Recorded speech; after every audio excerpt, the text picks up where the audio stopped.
ஆதியே துணை. அனைவருக்கும் நமஸ்காரம்.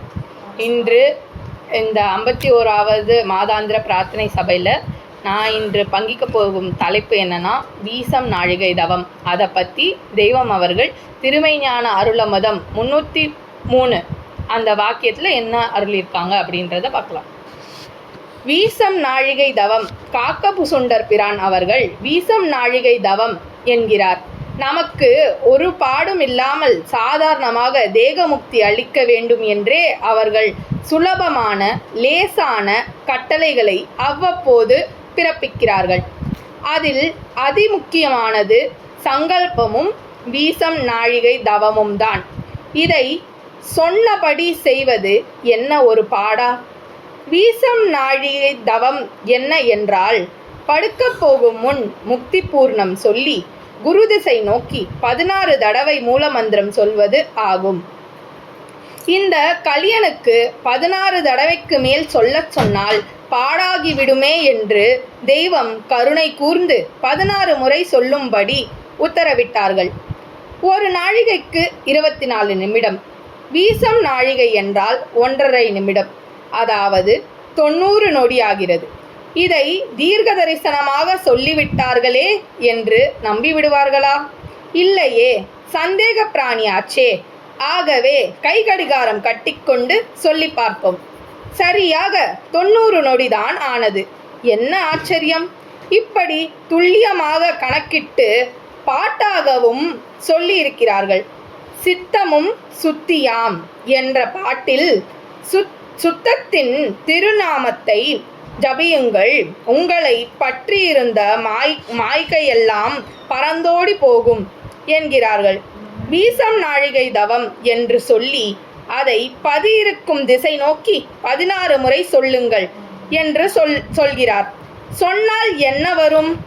அந்த கொடிய பிரளய அவஸ்தையிலிருந்து தப்பித்து தேகமுக்தியானது உனக்கு பதியவர்கள் எளிதாக கொடுக்க ஏதுவாகும் என்கிறார்கள். இதை சொல்வது ஒரு கஷ்டமா என்று கேட்கிறார்கள். இந்த பாட்டிலேயே கவலைப்பட்டு கோபிக்கிறார்கள். நேரில் வந்தால் எப்படி திட்டுவார்களோ? ஏன், அவர்கள் அரும்பாடல்லவா பட்டார்கள். அரும்பாடு பட்டும் ஜீவன்முக்தி தானே கிடைத்தது. தேகமுக்தி வேண்டுமானால் அவர்களும் தூளமெடுத்தல்லவா நம்மிடத்திலே வந்து இருந்து தவத்தில் கலந்து கொள்ள வேண்டும்.